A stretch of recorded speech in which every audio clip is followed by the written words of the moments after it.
Salam sejahtera, terima kasih karena bersama dengan saya di Nazlin Unity Channel. Ada yang kata ini adalah hari yang paling membutuhkan buat PAS dan Sanusi.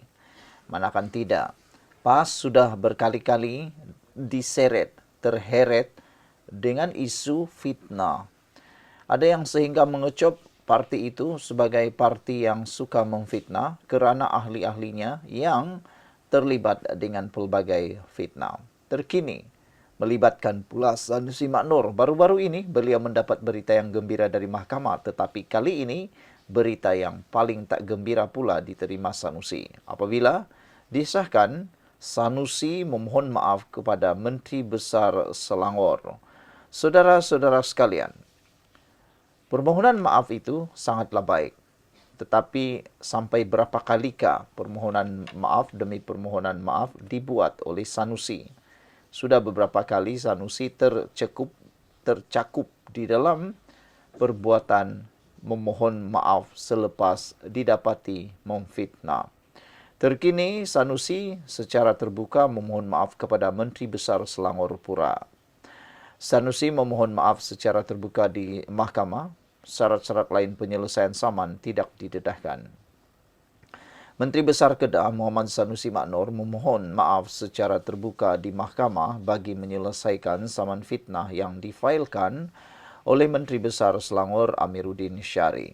Mahkamah Tinggi Shah Alam pagi ini merakamkan permohonan maaf Sanusi, manakala syarat-syarat lain penyelesaian tersebut tidak didedahkan dalam penghakiman persetujuan itu. Proses sivil itu disahkan oleh Peguam Defendant Muhammad Faizi C. Abu ketika dihubungi. Pada 30 Ogos tahun 2023, Amiruddin memfailkan saman sivil berhubung dakwaan dia terlibat dengan tokoh korporat Vincent Tan dalam skandal berkaitan projek pembersihan Sungai Klang. Saman fitnah itu dibuat susulan ucapan Sanusi di ceramah di Jetra pada bulan yang sama tahun yang sama. Tan juga memfailkan saman fitnah yang serupa terhadap Sanusi. Amiruddin diwakili oleh Peguam Haijan Omar. Saudara-saudara sekalian, ada yang menganggap perbuatan Amiruddin Syari ini sebagai perbuatan yang terpuji apabila beliau sanggup menerima permohonan maaf Sanusi. Tetapi tidak kurang juga yang merasa hairan kenapa Amiruddin Syari sanggup menerima permohonan maaf itu. Ada yang menganggap itulah sebabnya ramai sekali yang sanggup mengulang dan mengulang lagi perbuatan fitnah kerana tidak serik apabila permohonan maaf mereka diterima kata netizen. Tok Mudim kata Sanusi dan Razman sama sahaja sepisen, bukan sepupu. Minta maaf hanya bila takut kalah di mahkamah. Inilah perbuatan yang mendapat kecaman ramai daripada netizen. Kata netizen, sudah buat fitnah, baru mohon maaf. Bagaimana pula dengan orang yang difitnah itu?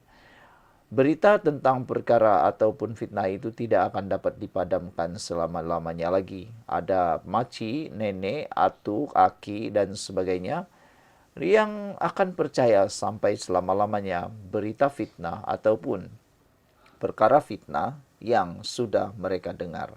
Bukan semua orang boleh dibersihkan pemikiran mereka selepas dikotori dengan fitnah.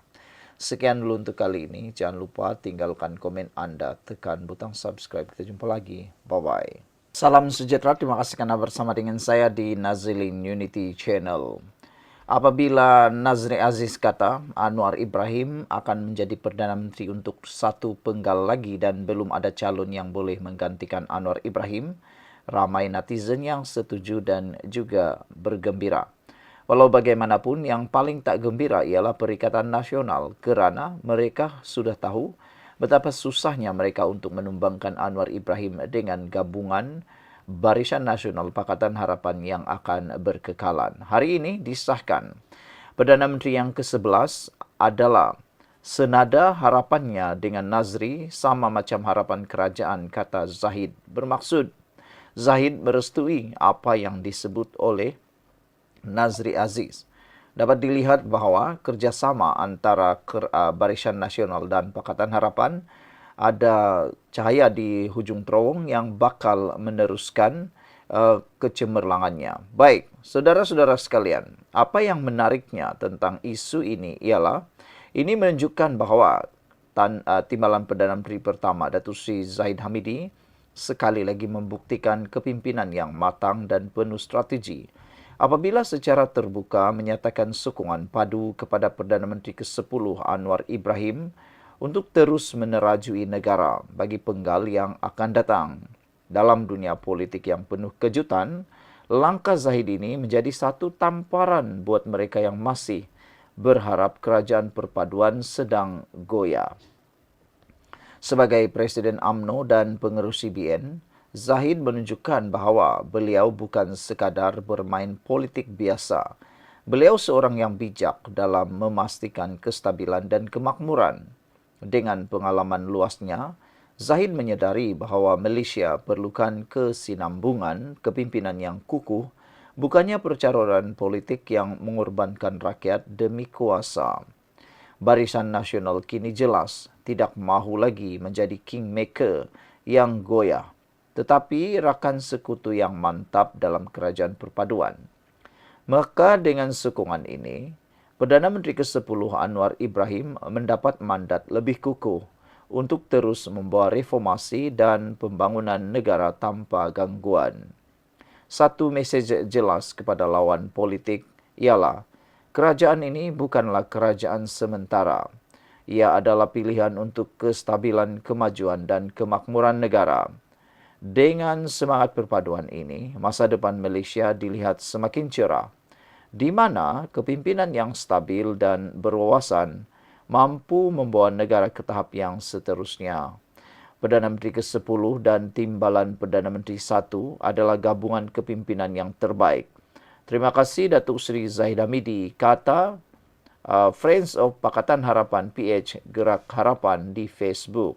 Saudara-saudara sekalian, dengan adanya huraian dan pencerahan tadi, maka tiada harapanlah Perikatan Nasional untuk menebuk atap lagi sampailah bila-bila. Kedudukan Anwar sebagai Perdana Menteri untuk penggal kedua dilihat berada dalam keadaan yang selamat apabila UMNO berpandangan ahli Parlimen Tambun itu perlu kekal menerajui negara selepas PRU 16 nanti.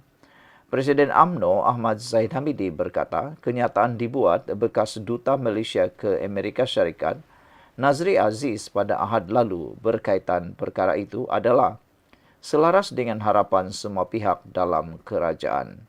Itu adalah harapan Nazri dan kita dalam kerajaan Madani, kata Zahid Hamidi ringkas ketika diminta mengulas kenyataan Nazri. Menjadi tanda tanya dalam ruangan komen netizen ialah, apa pula komen Akmal Saleh selepas ini? Beranikah Akmal Saleh menongkah arus menentang apa yang Zahid Hamidi katakan? Jangan-jangan nanti Akmal Saleh pula akan terima pada. Sekian dulu, kita jumpa lagi.